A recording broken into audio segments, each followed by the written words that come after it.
بسم الله الرحمن الرحيم الحمد لله رب العالمين والصلاة والسلام على أشرف الأنبياء وسيد المرسلين سيدنا ونبينا ومولانا محمد وعلى آله وصحبه وبارك وسلم رب اشرح لي صدري ويسر لي أمري واحلل عقدة من لساني يفقهوا قولي. First and foremost, Assalamu alaikum wa rahmatullahi ta'ala wa barakatuh. Alhamdulillah, first and foremost, we thank Allah subhanahu wa ta'ala for all the favors, the bounties, the gifts that Allah subhanahu wa ta'ala has bestowed upon us. And we pray salawat and taslim upon the Muhammad sallallahu alayhi wa ala alihi wa sallam as a means of barakah. Alhamdulillah, in our last class, we had a very good introduction to the build-up of where we are going to, inshallah ta'ala, be further elaborated bi'idhnillahi ta'ala. As we spoke in our last class about the attributes of Allah subhanahu wa ta'ala, the way that we describe Allah in all ways perfection, and also Allah subhanahu wa ta'ala being the ultimate creator in every way possible. Now, that particular bab that we covered in our last class, speaking about the introduction of Aqidah, it's very much connected to the next topic that we'll be dealing with. And the next topic is one of the most technical but yet sometimes simple topics that we come across. And that is the actions of the slave, meaning indirectly our choice. Now, Al-Imam Al-Azhari, he starts first and foremost by speaking about it. And he says, فَخَالِقٌ لِعَبْدِهِ وَمَا عَمِلٍ, that Allah subhanahu wa ta'ala had created the slave and the action of the slave. Now, this might raise a question that if the action is created by Allah subhanahu wa ta'ala, does that mean that if it's good, it's attributed to Allah, and if it's bad, is it also attributed to Allah subhanahu wa ta'ala? That is the main question around this whole bab. This deals with what is considered as good, and this is also dealing with that which is considered as bad, according to our understanding. Now remember, Al-Azhari, he first and foremost speaks about what is action, and he tries to define action in itself. And he says that when we look at action, there are two categories of action. Two divisions of action.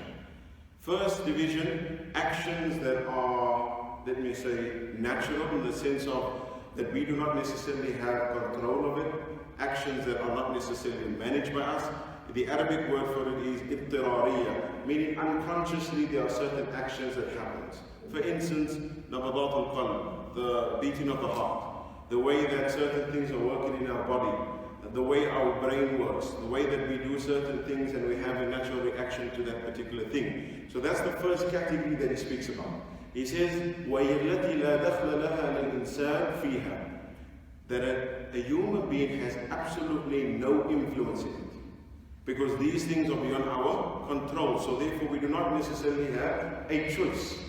We do not have a choice in how many times our heart beats. We do not have a choice, for instance, in how our blood flows. We do not have a choice that if we see something that frightens us, our skin turns pale. Or we do not have necessarily a choice if something makes us angry and our skin turns red. These type of natural, unconscious reactions, we have absolutely no control, no choice within it. And that particular bab, there is no difference of opinion on who's the originator. Right? Every single group that exists, and I gave an introduction in our last class, particularly about the one particular group that we speak about a lot, and that is the Mu'tazila. The people that have prioritized aql before naql, meaning intellect before Quran and Sunnah, which we have a problem with, but sometimes they pose very important and interesting questions. So there, in this particular category, there's no difference of opinion. Whether we look at it from Ahlus Sunnah wal Jama'ah's point of view, or whether we look at it from the Mu'tazila's view, we both agree that these actions that are not within our control, that comes directly from Allah subhanahu wa ta'ala. But the second category is where we find difference of opinion. The category when there is choice. The category when we decide. The category where we can to a certain degree control, and a category where to a certain degree we can manage. And so therefore he says, هَذَا يُسَمَّى بِأَفْعَالِ الْإِخْتِيَارِيَّةِ. It is actions that is done by choice. Now in this particular bab, there are many different sort of opinions. Like he says, for instance, giving us examples of what do we speak about. For instance, walking, talking, obeying Allah, disobeying Allah subhanahu wa ta'ala, doing certain things according to our desires, doing certain things according to that which we lean towards. All of these particular actions, these all fall upon the human being, but there's a question now, who is the originator of that particular action? Because if we say that Allah subhanahu wa ta'ala, and we say this as Muslims, whenever good we do, we say Alhamdulillah. Why? Because we refer it back to Allah subhanahu wa ta'ala. We know that we won't be able to do that particular action when it's good, when we obey Allah, unless it is by the Mashi'atullah, unless it's by the will of Allah subhanahu wa ta'ala, and Allah giving us the power to do that. But now if we say that in one hand, we have to then also say on the other hand, when we look at bad or evil, because we can't just split the two and say, no, it works here, but it does not work there. So the main question, the philosophical, theological debate became, can we attribute bad actions as we attribute good actions to Allah? Now we know that there's many ayat where Allah subhanahu wa ta'ala says and describes that good comes from Him. مَا أَصَابَكَ مِنْ حَسَدٍ فَمِنَ اللَّهِ. What good comes your way, it comes from Allah. But then Allah says in the same ayah, وَمَا أَصَابَكَ مِنْ سَيِّئَةٍ فَمِنْ نَفْسِكَ. And whatever bad comes to you, then Allah says it comes from yourself. But now what becomes the problem there? What is the whole debate? If we say that something exists without any influence or any origin from Allah, then that means something exists without Allah. That's the main point. Something exists without Allah. Shaitan, is he a creation of Allah? Is he not? He's a creation of Allah. So when we look at this particular debate, the Mu'tazila that had come out and said that what good we do, we attribute that to Allah, but what bad we find, it comes from yourself. But then there's a contradiction, there's a problem in the methodology. Because if I'm going to use a method in this way, if that method is absolute, I'm supposed to use it also on the opposite side. I can't just say on one hand it's white and the other side it's not black. For instance, if that is the way that I see things. It's either white and black. We can't say white and we don't know what the other one is. So in that sense, the debate became around, can we attribute all actions to Allah subhanahu wa ta'ala in the sense of He originated everything. Now, Sheikh Al-Azhari, he mentioned certain of the groups that existed, and they no longer exist, but we see certain people talk their language. So he says, for instance, there's a group called Al-Jabariyah. Al-Jabariyah. They believe that you cannot attribute evil to Allah subhanahu wa ta'ala, neither can you attribute good to Allah. So therefore your actions, whether it is good or bad, it comes from Allah. So regardless, they say that all actions come from Allah and the slave has no influence and has no choice, but that's a problem. When we say that we don't have a choice, then that means we will not be held accountable. And if we are not held accountable, that means Jannah and Jahannam has no use for its existence. Because at the end of the day, that's not accountability. When Allah subhanahu wa ta'ala is going to reward us for a good action, we will enter Jannah. Amin Rabbil Alameen. And if Allah subhanahu wa ta'ala places His justice upon us, then when Allah protect us, we might end up in Jahannam. So therefore the accountability falls away when you say that there's no choice. And so therefore the understanding of Jannah, Jahannam, no use. The understanding of even Adab al-Qabr, the Mizan, the scale that is going to scale our good deeds and our bad deeds, all of these fundamental beliefs within Ahlus Sunnah wal Jama'ah becomes absolutely no use. And that's one of the problems. So this basically, you'll find the person saying that, you know, if he does good, he says it's from Allah. If he does bad, he says, look, you can't blame me, blame Allah. Astaghfirullah. That's the attitude. And sometimes we find people speaking that language. They do something wrong, they say, look, it's Qadar and Qadr. I did the bad, and you can't blame me. Allah had decreed for it, Allah had destined for it. As if the person had no choice.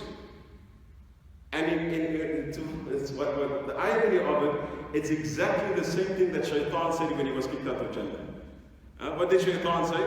When Shaitan disobeyed the commandment of Allah subhanahu wa ta'ala to go down into sujood to Nabi Adam alayhi salam, what did he say? He said, فَبِمَا أَغْوَيْتَنِي لَأَقْعُدَنَّ لَهُمْ صِرَاطَكَ الْمُسْتَقِيمِ. Ya Allah, because of what you caused me to do. Look at that, taking accountability, responsibility away from himself. And he says, Ya Allah, what you caused me to do, I will cause these people to go astray. But on the other hand, what did Nabi Adam alayhi salam do? Nabi Adam alayhi salam immediately said what? Inni dharamtu nafsi. Ya Allah, I have transgressed and I have oppressed myself. He took responsibility, he took himself to be accountable, and that's why we see the two different results. That the one said, no, it's not my problem, this has been decreed for me, and Nabi Adam alayhi salam says what? No, I had a choice. I had a decision, and that decision was made, but yet he's still asking Allah subhanahu wa ta'ala for istighfar, asking Allah subhanahu wa ta'ala for tawbah. Because when, again, Jama'ah Muslimin, when we say that we are forced to do a particular thing, then even Sharia has no use. Because Sharia stipulates first what is halal and what is haram. Then if we do not have a choice, then what's the use stipulating what is halal and haram? Why are there something called hudud, the punishments that exist? Why is there certain things that is haram and certain things that is halal, certain things that is fard, certain things that is wajib and makruh, and all of these things? I mean, at the end of the day, just the understanding of salah being fard. Somebody turns around and does not make salah, what would he say? But Allah decreed for me not to make salah. Which again is, it's funny. It's funny for somebody to say that. But this was a group that existed. And sometimes, wallahi, we do find certain people speaking that same language. When they are in difficult situations and they are trying to justify or make excuses for that situation. In what sense? Themselves, taking themselves into that situation. A person, for instance, committed haram or whatever, and things went bad. And he says, you know what, it's not me, it's Allah. I'm in the situation because of Allah.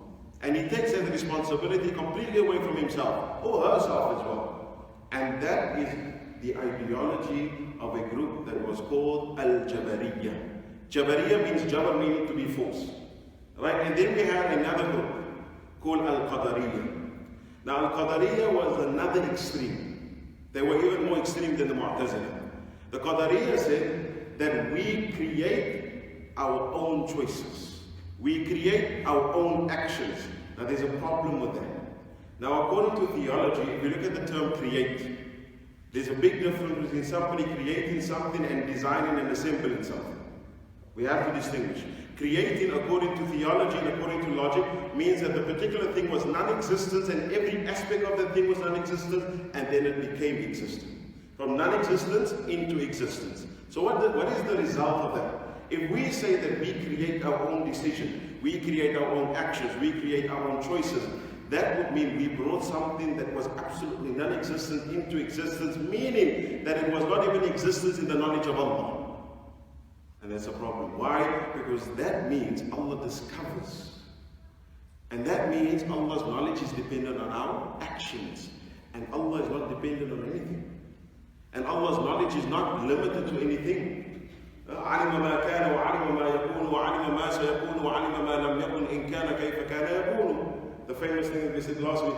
Allah knows what was, Allah knows what is, Allah knows what will, Allah knows what is not, and Allah knows what is not if it had to be how it would be. Infinite knowledge, absolute knowledge. So in that sense, when we look at the Qadariyya, they completely went to the other extreme, to deny any influence or any will from Allah subhanahu wa ta'ala in our actions, which is another problem. Then we came across the Mu'tazila. What did the Mu'tazila say? In actual fact, the Jabariyya, they gave a very, to explain the actions, they said that the actions of a slave, the Jabariyya, meaning the people that believe that you are forced. It says that the Jabariyya says, your actions is like a feather that blows in the wind. The feather has no control on where it's blown, it goes according to the wind. And that's what they are describing our actions to be, which does not make sense. Because at the end of the day, there's so many things that will be useless if we had absolutely no choice. And that's why Allah subhanahu wa ta'ala shows us we do have a choice. فَمَنْ شَاءَ فَلْيُؤْمِنْ وَمَنْ شَاءَ فَلْيَكْفُرْ. Allah says whoever wishes to believe, believe. And whoever wishes to disbelieve, disbelieve. So that the description there is giving us an indication that we do have a choice. Allah subhanahu wa ta'ala telling the kuffar, لَكُمْ دِينُكُمْ وَلِيَ دِينُ. Telling the Muhammad sallallahu alayhi wa sallam to tell them, look, you have your religion, I have my religion. There's always ultimately a choice. And that's why Ibn Rushd, one of the great philosophers and also great alim of our ummah, he said that when we look at Allah subhanahu wa ta'ala granting us intelligence, immediately we establish that we have a choice. Why? Because creation that do not have intelligence do not have a choice. Like for instance an animal. An animal does not live according to intelligence, it lives according to its instinct, according to its survival mode. So it does not have a choice. Because we know a human can choose even not to survive. We know that. If somebody, for instance, has their child with him, right? Has their child with him, and there's just this little water left, and that's the last water. By his own choice, he can give that water to the child and sacrifice himself. So there's a choice even in survival, that we have this compass, this moral compass, or this intelligence that Allah subhanahu wa ta'ala had given us. So animals, they live according to their instinct, where human beings on the other day live according to their choices, their intelligence. And that's why he says that even the malaika has intelligence, so therefore they have choices. That's what he resulted with. Why? Because we see their discussions, their questions, asking Allah about Nabi Adam. And in another hadith about the man that killed 100 people, and then Allah subhanahu wa ta'ala, at least he went to an alim, the alim told him, go to this particular village, in there they worship Allah, this is your means of tawbah, he said. So as the man went on his way to the village, he died. So the two malaika, this hadith is sahih, is found in Bukhari, it's hadith is sahih. So the two malaks come and they debate. The Malaikatul Adab and the Malaikatul Rahmah, they debate with each other. What does Malaikatul Adab say? They say, look, he did not reach his destination, I must take him. The Malaika of punishment. And the Malaikatul Rahmah or Malaikatul Jannah, they said, no. His heart and his intention was pure already. And he was on his way to perform that tawbah. And so therefore I have to take him. Then Allah sends another Malak as a judge between the two. So this shows us what, it's not an ultimate thing. If they were like robots or like computers, khalas, this debate will not take place. This discussion will not take place. But he gives a beautiful understanding. He says that even though he believes that malaika have choices, but their choices never do they ever choose to disobey Allah. Never do they ever disobey, because it's not within them. Allah not designed them to disobey Him. It's not within this system. It's like, for instance, if somebody asks a computer to walk, a normal computer, we're not talking about the robots now, not Terminator, no. We're talking about the normal computers, walk. You say, you're crazy, the computer is not designed to walk. The computer is not designed to walk. And in the same essence, he says the malaika, they have choices, but they will never disobey Allah. Why? Because Allah had not designed them in that way. And that's why he says, the reason Allah praises them, it's because of their choices. لا يعصون الله ما أمرهم ويفعلون ما يؤمرون. That they never disobey Allah, and they all the time, always they obey Allah subhanahu wa ta'ala. Now when something is praised, that means there had to be some sort of praiseworthy aspect of it. If somebody is forced to do something, do we praise them? No, we don't.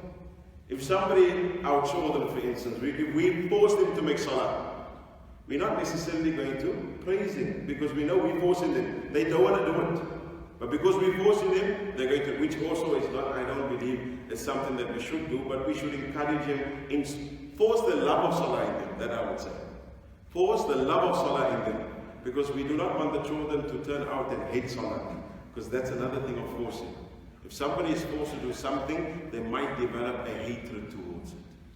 They might develop a hatred towards a particular thing. So on that aspect, if there's intelligence, there is choice. That's what Ibn Rushd says, right? And the Mu'tazila again, they came with a different understanding. They said that Allah created the ability of originating an action within the slave. Now it sounds very complicated, but let me make it simple a bit. So basically they're saying that Allah created within them the ability, but the action itself, Allah has no influence, which is still a problem. Because if we're going to say a human creates his action, then that means two things. Like we said, that means Allah only discovers, and the second thing, creation then would share an attribute of creating with Creator, and that is la yajuz. Because when we say creating, not designing, creating, meaning you're bringing something non-existence into existence. Who is attributed to that? None other than Allah. So meaning if I'm going to say I create my own actions, then the result would be that I am sharing an attribute of creating with Allah, and that is not permissible. That is not permissible. Allah does not share any attribute with any creation. لَيْسَ كَمِثْلِهِ شَيْءٍ وَهُوَ السَّمِيعُ الْبَصِيرُ. In another ayah, لَمْ يَكُنْ لَهُ كُفُوًا أَحَدٌ. Many ayat that indicates and shows us that nothing is shared whatsoever between Creator and creation. So now what did Ahlus Sunnah say? How did they come across this whole thing? So he says Ahlus Sunnah wal Jama'ah قالوا أن نقف بين موقفا وسطا بين الفريقين. They try to take a moderate and neutral stance between the two extremes. On the one side, for instance, we look at the Jabaris, and on the other side, the Qadaris and the Mu'tazilis. So they try to find a neutral ground between the two. And they said that we have to distinguish, there are two things that is relating to the action. Two things. It says, first of all, jihad khalqiha wa ijadiha. It being brought into existence is one thing, and the obtaining of that particular action is another thing. Like, what do we mean by that? Example. Our parents.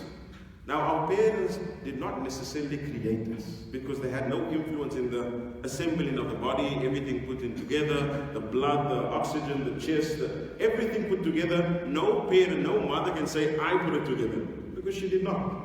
But can we say that the parent has absolutely no influence? No, the parent has influence. They're the reason that you are there.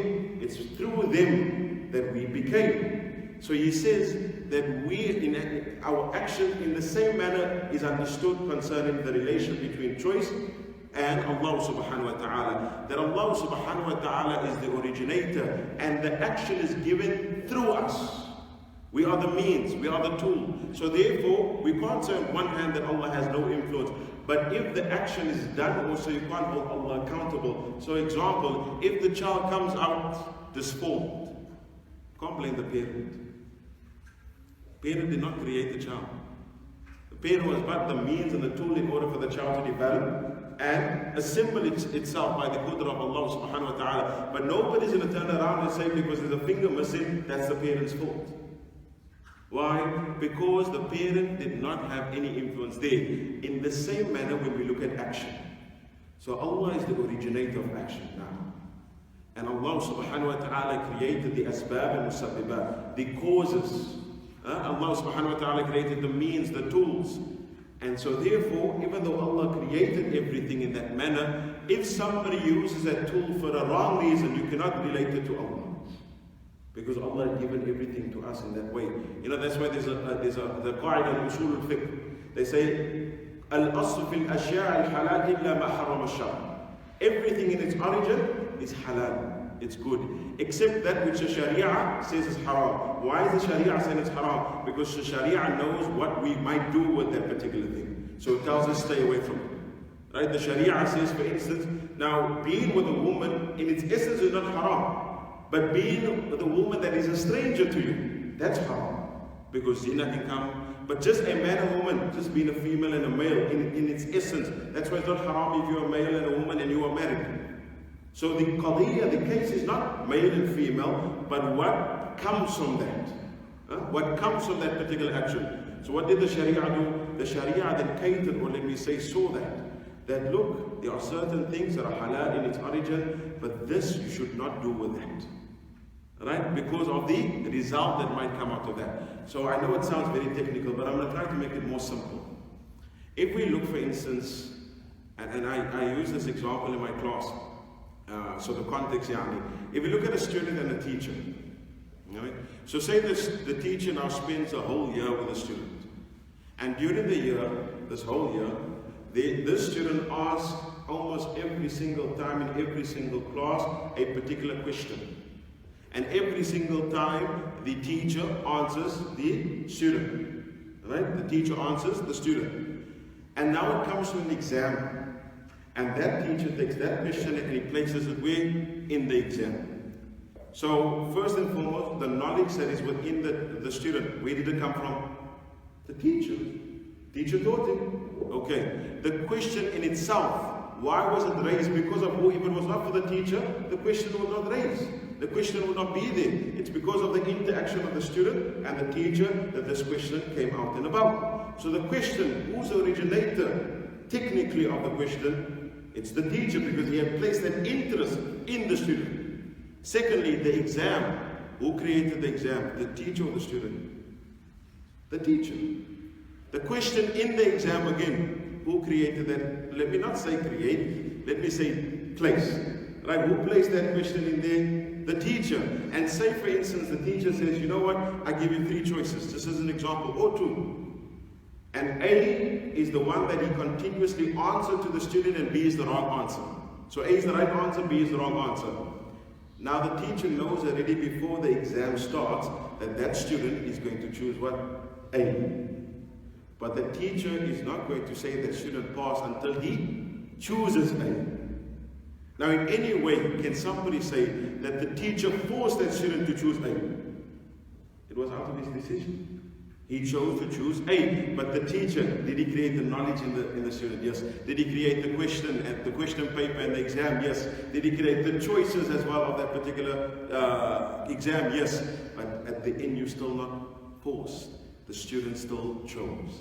And that's why the Imam of Ahlus Sunnah wal Jama'ah min Al-Azhari wal Maturidiyya, they came with a terminology to explain that. What do they call that? They say Al-Kasb. Al-Kasb. What does Al-Kasb mean? Literally it means to obtain, to gain something.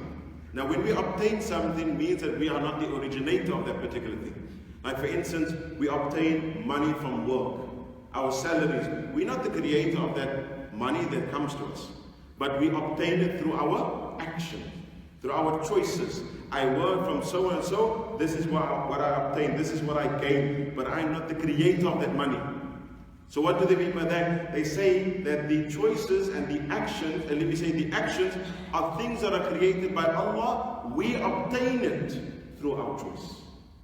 So it's either that we are choosing to receive the reward of Allah, or we are choosing to receive the punishment of Allah subhanahu wa ta'ala. But everything else is created by who? By Allah subhanahu wa ta'ala. And for instance, an example, Allah gives us a very beautiful example in the Holy Quran with the name Muhammad sallallahu alayhi wa sallam. In Surah Al-Anfal, ayah number 17. Right? Surah Al-Anfal, ayah number 17. Allah subhanahu wa ta'ala says, فَلَمْ تَقْتُلُهُمْ وَلَكِنَّ اللَّهَ قَتَلَهُمْ وَمَا رَمَيْتَ إِذْ رَمَيْتَ وَلَكِنَّ اللَّهَ رَمَى. Allah subhanahu wa ta'ala speaking to the Nabi alayhi salam, and he says that you did not kill them, but Allah caused their death. Again, you did not kill them, this was in one of the battles. So Allah subhanahu wa ta'ala telling the Nabi, you did not kill them, but Allah caused their death. And then Allah says, and you did not throw the stone, but Allah is the one that threw the stone. Even though the Nabi threw it. The Nabi threw the stone. So what? In one of the battles, not stone, but it was sand. So the Nabi ﷺ standing on one of the stones in one of the battles, and the Nabi ﷺ takes sand and he throws it, and it blinds almost the whole army. It's one of these miracles. And it blinds the whole army, so Allah is referring to that. Allah is saying, وَمَا رَمَيْتَ إِذْ رَمَيْتَ وَلَكِنَّ اللَّهَ رَمَى. You are not the one that threw, but Allah is the one that threw. But in the same breath, Allah is affirming that He threw. In the same, I'm talking about our breath, of course, I'm not talking about Allah subhanahu wa ta'ala. In the same breath we read what? There is a throw from Allah subhanahu wa ta'ala in metaphorical sense, but the Nabi alayhi salam is also throwing. وَمَا رَمَيْتَ إِذْ رَمَيْتَ. And you did not throw when you threw. So here the Nabi alayhi salam did throw, but Allah is trying to relate what? Who's the originator of that throw? Who gave you that ability? Who created that particular action? Allah subhanahu wa ta'ala. And that's why in another ayah Allah subhanahu wa ta'ala says, وَاللَّهُ خَلَقَكُمْ وَمَا تَعْمَلُونَ. Allah created you and that which you do. Allah created you and that which you do. Now somebody might ask a question, now Sheikh, if that is the case, how do we look at evil then?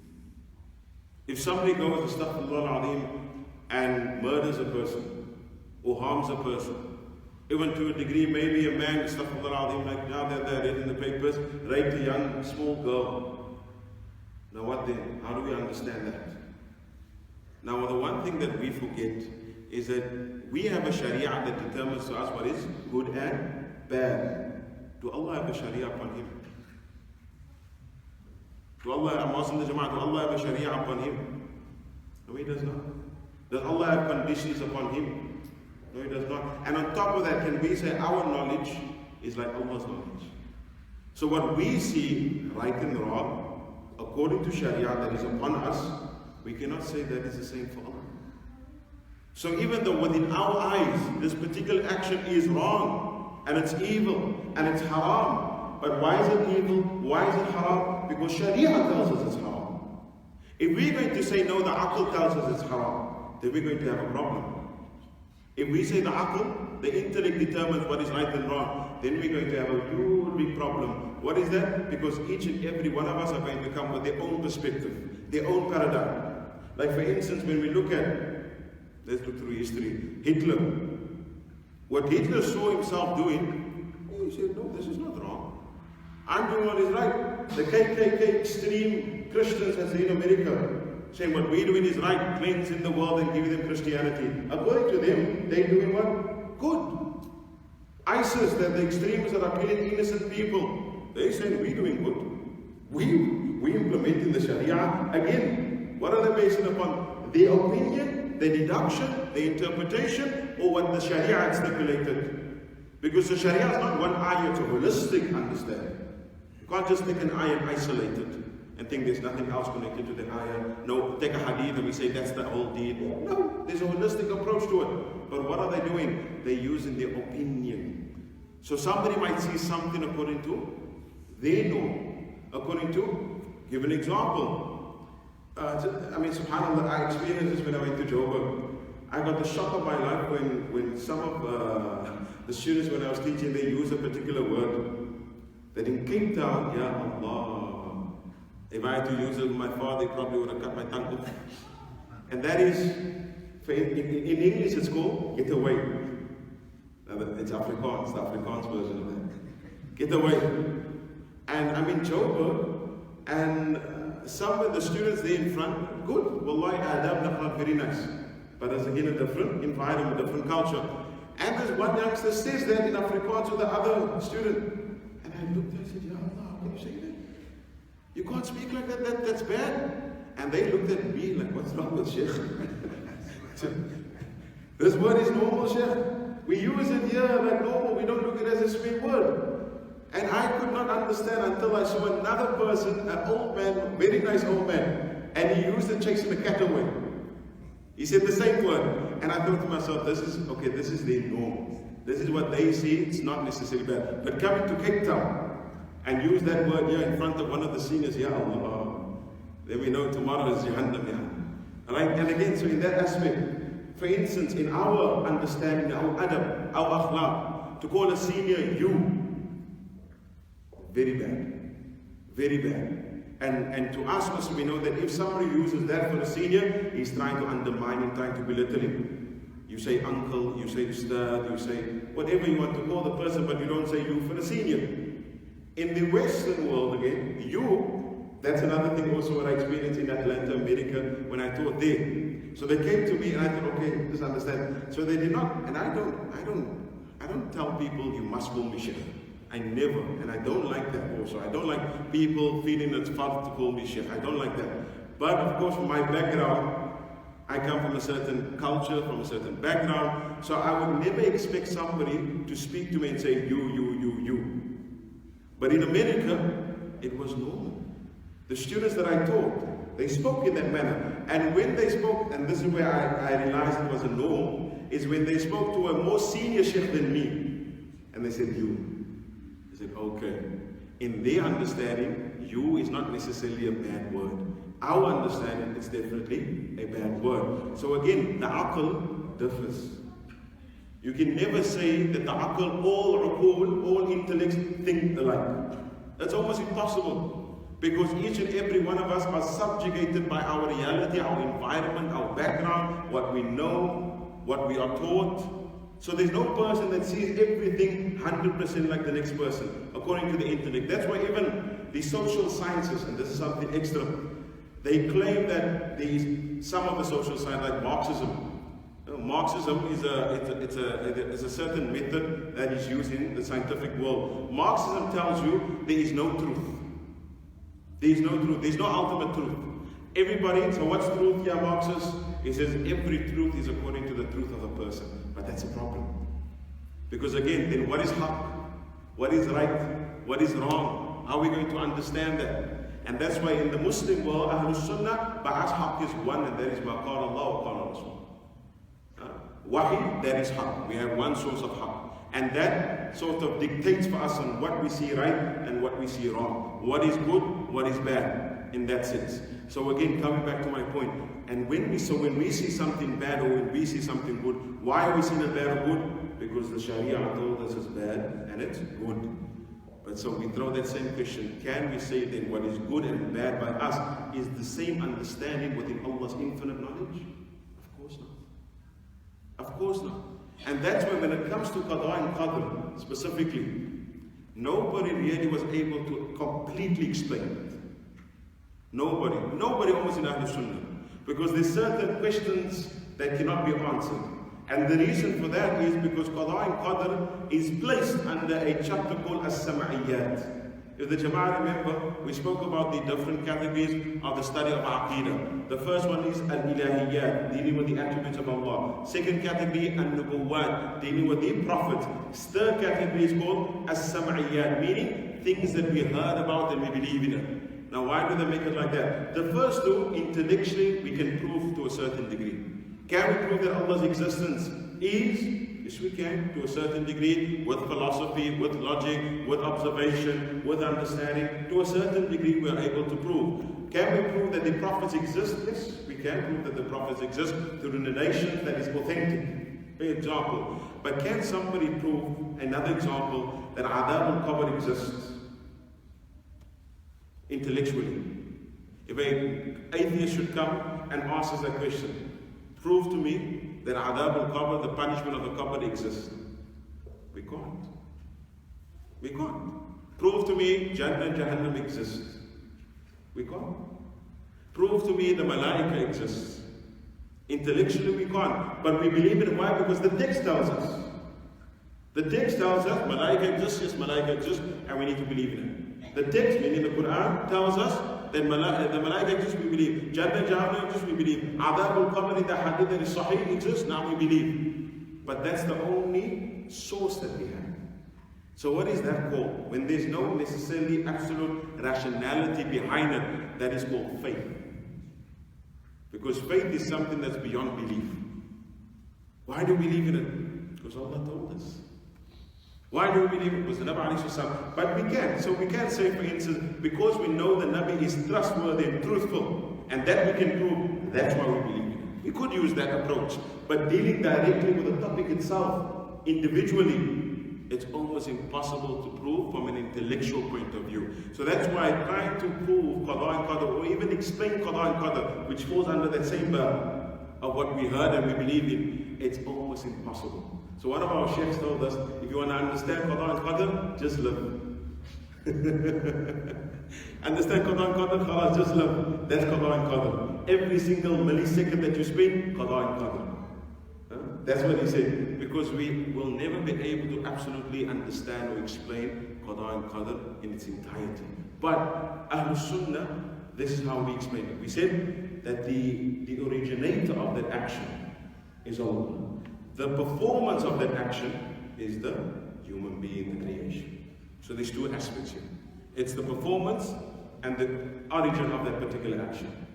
Origin, Allah Ta'ala alone, la sharika. Nobody else shares that particular thing with him. But the performance of that action, that is for the slave. And that is when he either gains the pleasure of Allah or he gains the displeasure of Allah subhanahu wa ta'ala. Why is the Ash'ari and the Maturidiyya emphasizing that we have to originate the action to Allah as well? Because Allah subhanahu wa ta'ala says, وَمَا تَشَاءُونَ إِلَّا أَن يَشَاءَ اللَّهُ.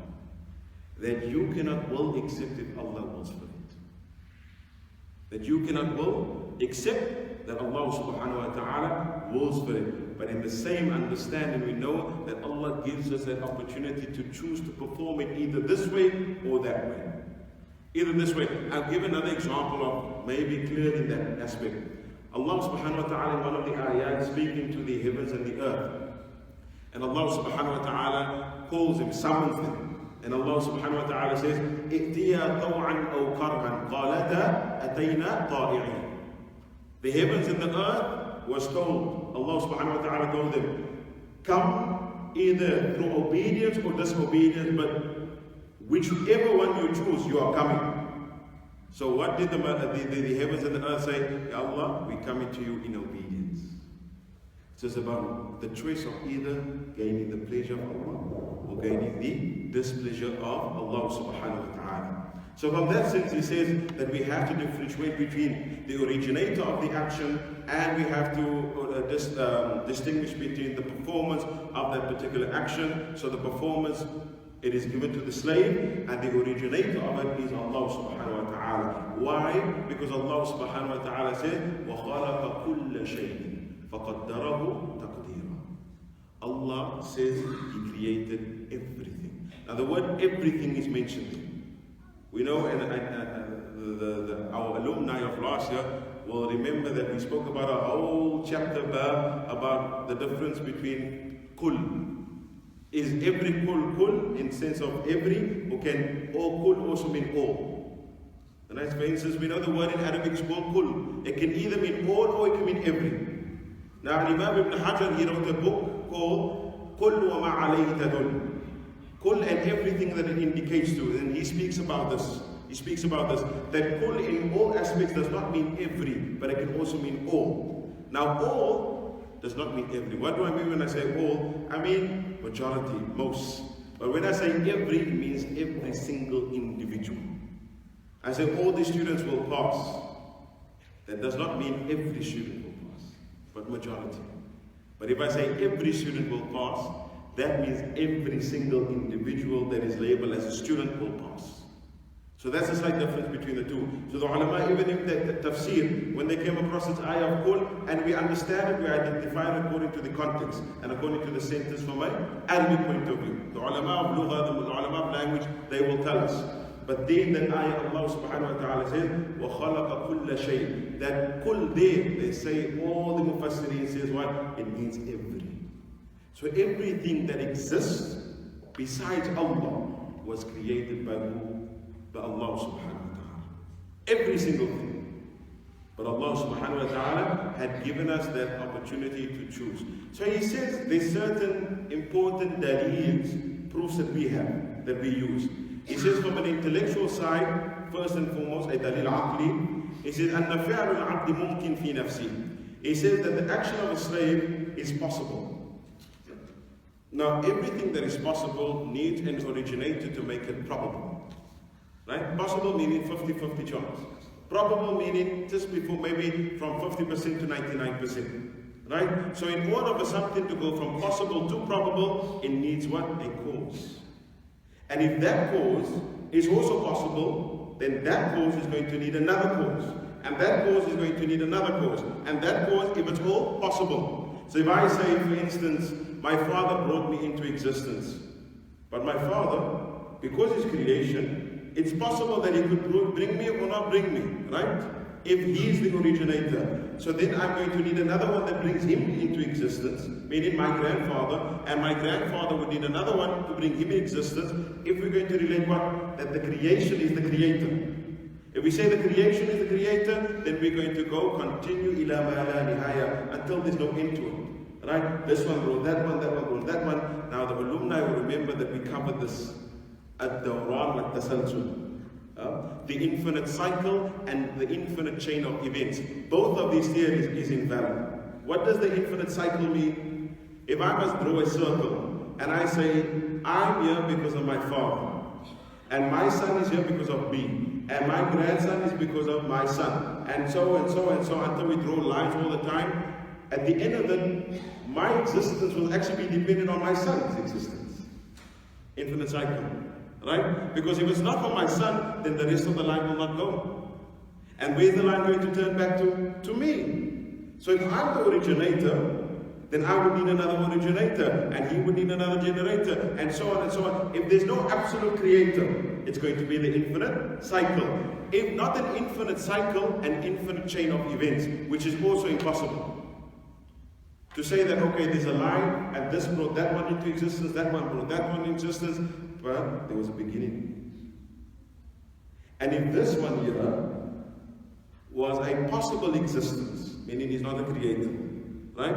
If he was a creation, and he's the one that evolved and became something else within himself, then we have a problem here, because how can you change something that you want to change, but the change is yourself?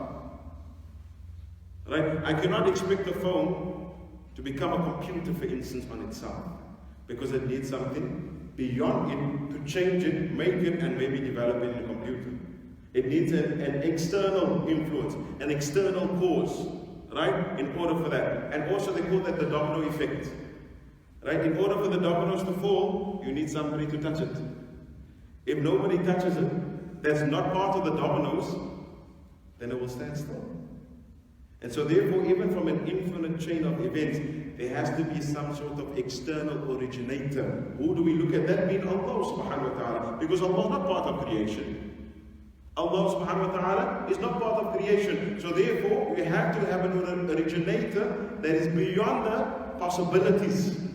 And so therefore he says here, if the action is created by the slave and the slave is possible, therefore he would need something else possible to bring that slave into existence, to bring that action into existence. So it's possible, possible, possible, possible. Now who's going to bring it to probable?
We say, but where's the cause then? Who caused the Big Bang? Who brought it from possible to probable to existence? And it can't be another possible. There has to be the one that is absolutely necessary to exist without any possibilities. Now I know it's very philosophical. Very philosophical, I know, Jama'ah. Trust me, I know. That's why I started Aqidah last year and I needed to build up. To build up to get to a particular point. But I want to summarize what he means by this. He's basically saying that a phone cannot bring itself into existence. Everything the phone does, right? That's one thing, that's the action. But the thing that is performing the action cannot be the originator of itself. 0 plus 0 does not equal 1. 0 plus 0 does not equal 1. And 1 plus 1 does not equal 1, but it equals 2. So meaning there has to be a 1. That from that 1, Allah subhanahu wa ta'ala, everything else originates. Of course, we're not looking at Allah as a numerical sense 1, but from Allah in the sense of He's absolutely one and He's no partners and all of those things, everything from Him originates. Alright? So he says that is the first Aqidah, the intellectual proof that we use. To say everything that exists are open to what? Possibilities. In actual fact, we say there's infinite possibilities, right? And in order for that possibility to become a reality, it needs a generator. That generator can't be also possible. Do we understand? That generator can't be also possible, meaning it can't be subject to change. Any change to happen, it needs a generator behind the change, right? And if that generator is also subject to change, then that generator needs another generator. But if that generator is also subject to change, then you would need another generator. Again, the infinite cycle. I'm hoping that I'm giving enough examples for the Jama'ah to understand what does it mean when he speaks about possible. Let me quickly pause. Is there any questions on this? Because I don't want to go further than this until we're all on the same page. Is there any questions? I'm assuming if there's no questions, then everybody understands. I'm hoping so, inshallah. Simple, what he's saying is that creation is subject to change, and it can't bring itself into existence because it's subject to change. And it cannot create anything because it itself is subject to change. So it needs something that is not changeable to bring it into existence. Who is that? Allah. Our actions is a creator or creation? Our actions. Creator or creation? It's creation. Action is creation. Ourselves. Creator or creation? Creation. Can creation cause for creation to come into existence to be creation? No. That's what he's saying. Creation cannot bring creation into existence. Creation can perform, can assemble, can design, can put together, na'am. But to bring from non-existence into existence, creating, creation can't do that. Right? Just as a simple joke, and I use this every time when it comes across this bar, and I think I used it before as well. Alumni, so and they have supper with me. It might be boring now for the alumni. Right?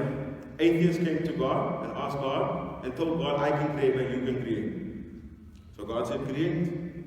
So the atheist took some water and took some sand, and God told him, leave my material, choose your own. Do we understand? We assemble and we gather and we design, but we don't create.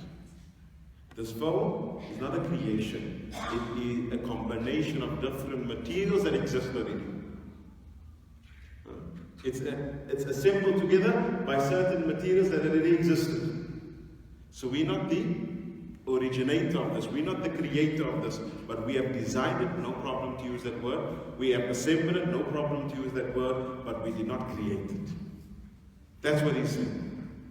Right? So even actions, when we look at actions, our actions is what we do. Our hands, our arms, our tongue, our lips, our thoughts, our brain, did we create it? No, we did not. No, we did not. What are we doing when we do a particular action? We're but assembling it together in a certain way according to our choice. But who is the originator? Who is the creator of that action? Allah. Like we are not the creator of this. This, the original creator, even is Allah subhanahu wa ta'ala. And that's why we say everything comes from Allah. It's what you do with it that is important. Right? From that aspect. So that's the one particular dalil aqli, intellectual proof, he says. The other one also, he says, the second dalil to show that we do not create our own actions, he says that if the slave had to be the creator of his own actions, therefore he must be absolutely knowledgeable of every aspect of that action. He has to be knowledgeable of every aspect of that action. When I hit a person, for instance, we know it's haram to hit a person, but let's say I hit a person, do I know exactly what is happening with inside my hand when I hit? No. So does that mean I know every aspect of the action? No. But then how do I claim I'm the creator of the action? If you're the creator of that particular thing, you need to know it inside out, absolutely 100%. It does not make sense, for instance, if somebody claims I'm the creator of iPhone or Samsung or whatever, and you come to him and you say, okay, now can you tell me in a particular technical way of some sort of thing that is not necessarily a pattern, explain to me. And he says, no, I can't. Then you can say, no, then you're not the creator of iPhone. You're supposed to know everything. Isn't it? It comes from you, isn't it? No. So that's the next thing. If we say we created our own action, how do we know everything that happens within that action? Do we have absolute knowledge of everything? We say something. Do we know exactly what's happening with even the sound waves that we are using? No, we're not. So he says here that if the slave had to be the creator of a particular action, he has to be absolutely aware and know everything of that action, which is not according to reality. We don't know everything that is happening. Allah knows everything. And so therefore, we relate it to who is the creator of the action? Allah. Who performs the action? The person. Right? And there's still choice. We're still speaking about choice. So therefore, he quotes the ayah where Allah subhanahu wa ta'ala says, as we mentioned it before, وَاللَّهُ خَلَقَكُمْ وَمَا تَعْمَلُونَ. Allah created you and everything that you do. Surah Safat, ayah number 96. Now somebody might ask now Sheikh, where did the Mu'tazila then come? Why did they come in with that opinion? How did they come to that opinion? Again, language is a very important thing. So the word خَلَقَكُمْ وَمَا, that waw there, that waw where, that made a big difference in their understanding. Just the waw.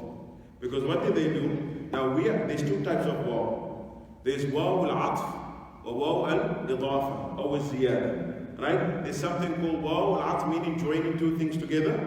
And there's a waw that separates two things alone. Alright? Two types of waw in the Arabic language. One that connects things together and one that separates things away from each other. So we understood what Allah khalaqakum wa ma ta'malun, Allah created you. We looked at that waw as and that which you do. So the Mu'tazila said, no, that waw is not and. And so they said that waw there is to separate the two topics. So meaning, what they explained the ayah to be, Allah created you and you are not doing. Meaning you're not obeying. That's where they came. They said that waw there is to separate. And is it possible? It is to a certain degree, but it's not where majority sits. But that's why that's why wallahi, the Arabic language is such a rich language that a harf can change a whole meaning. We know a harf can change a whole meaning. Just making a hamza, a dhamma, the whole meaning changes. But that's how rich and beautiful the Arabic language is. But that's where the Mu'tazila, so they use the same ayah.